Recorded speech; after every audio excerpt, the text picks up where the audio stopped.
Okay, so you should have tested that out, and now we'll add a bit to that. So the next step is that Avery, I'm going to put that over there. I'm going to do a little bit more of our decision path, move some code around. So we have her walking left, walking right. She goes to her location and says we could watch TV for a while. She also says, let's see what's happening on Netflix. And then it switched backdrop to Netflix. Play the sound crowd laugh until done. That's a built-in sound. And then she's going to switch back to costume A. And she'll say, that was a funny show. Do you want to see my room? So I'm going to pull that out because we're not going to go that far. We're just going to go to here. So how do we get this Netflix background open? Well, if you open up a new tab in your browser, and if I look for Netflix images in the Google Images, I'm going to click on the Images tab, and it's really important that we only use images that are copyright free. So I want you to go into the into the tools and bring that up. And under the usage rights, make sure they're labeled for non-commercial reuse. So you're not selling this, so that means that anything that comes up can be used for non-commercial reuse. It's freely available. So I scrolled down and I found this one. So that's the one that I've used. If you wanted to use a slightly different one, like Netflix versus Disney or that Netflix, that's fine. I'll just show you. So you click on the image. Make sure you're clicking on the bigger image and not the thumbnail, because otherwise you'll just get a really small pixelated version. Then two-finger click or right-click and do Save Image As. And I've just saved mine to my desktop, but actually we should put it in a folder. So I'm going to put mine in year 9, and I'm going to name this something sensible so I understand what it is. So this is going to be Netflix background, and save. And then once I've done that, I can close out of that tab. I'm going to go back to my game. I'll click on my backdrop and then go into the different backdrop costumes. And here we can do an upload. So when we choose the backdrop, instead of just clicking on that so it goes into the pre-generated ones through Scratch, we can go to the upload. And then I'll go into my year 9 folder and I'll pick my Netflix background. And just make sure that it's named something again, so that it's named something sensibly. If you've named your image sensibly, then that should work.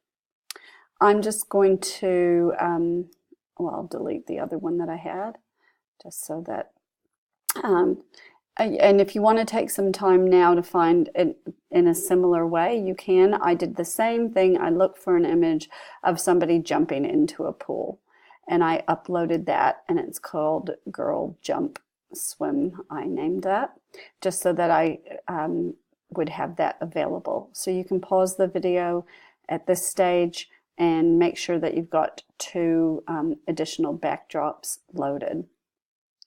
I'm going to go back to the code, and I'm going to go back to Avery. So now we can see that she plays the sound crowd laugh, or you can play a different sound. Switch to costume Avery A, and says that was funny, and then we've got another ask, do you want to go to my room? So now I'm putting in another if. Inside, I'm not going into the else, but I'm embedding another little if statement in there, another if then else, and we're saying if the answer is yes, so if yes, you want to go to her room. She'll say, cool, let's go listen to some music. Then I just drag in my walk left and walk right, but this time I'm switching my costume to a bedroom. So she walks left, does that animation, and notice that I have it walking left and then right, just so that she's not always walking off the same way. Switches to the bedroom, walks right, switches her costume to Avery A and says, let's dance. Starting a sound, dance energetic. So this is different than play till it ends because I want it to actually play that while she's doing her dance animation. So I made another block, another special block for her dance animation, and I'll show you that. So again, I just went into the My Blocks, created a new block, and that one I call Dance, and you just press OK. I'll hit cancel because I have one. And this time I just timed how long it took to go with the sound. So if you're having a different song playing to the dance animation, you just change the number of repeats. Here I'm having it wait 0.2 of a second, not too long. I had her point in direction 90, so she's facing the right. She switches to walking C.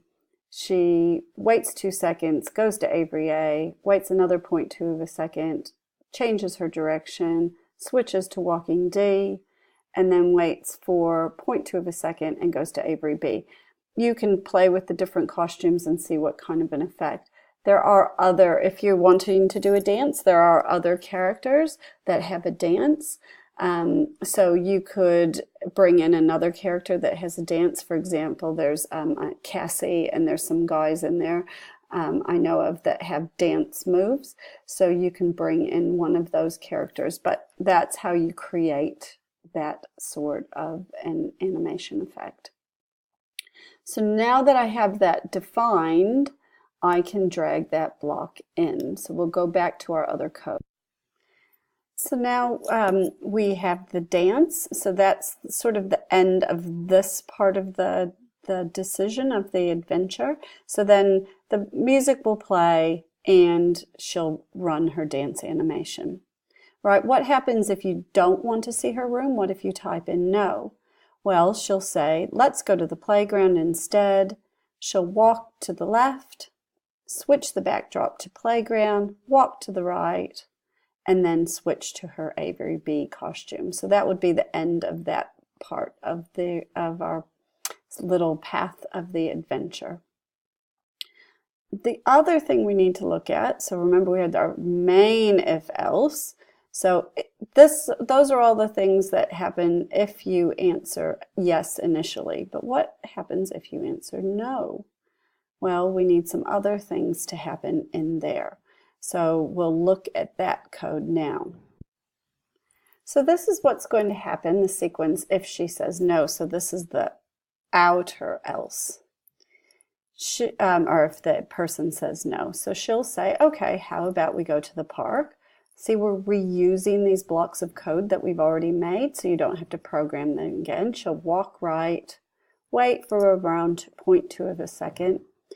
I'm switching my backdrop to bench with a view, and then she walks left, so she comes back on, switches her costume to Avery B, and says, this park has a beautiful view. It's my favorite spot. I'm actually going to change that to a bit longer because I think that's kind of short. I'm going to try, oh, I can't do that. Can I? Yes, there we go. Sorry, I thought it blocked me because I was recording. Well, I'm going to switch her back to Avery A and say, did you know that Dineen's early settlers called this Unity Park? Because I thought that kind of looked like Unity Park. And say, there is a really nice pool down by the beach. Let's go. Walks left. So exiting the stage, waits, switches the backdrop to the pool, changes her size by -20. I want her to get a little bit smaller in this case. It could be even a little bit smaller. I had her move up to the top so she wasn't walking back out to on top of the water. Then she walked right. She says, let's jump in, hides herself, and then I put switched it to the backdrop of the girl swimming. So I want you to see now if you can make that happen, and you should have the basis now for making your own adventure work. So make sure you test it with my characters and then try this with your characters.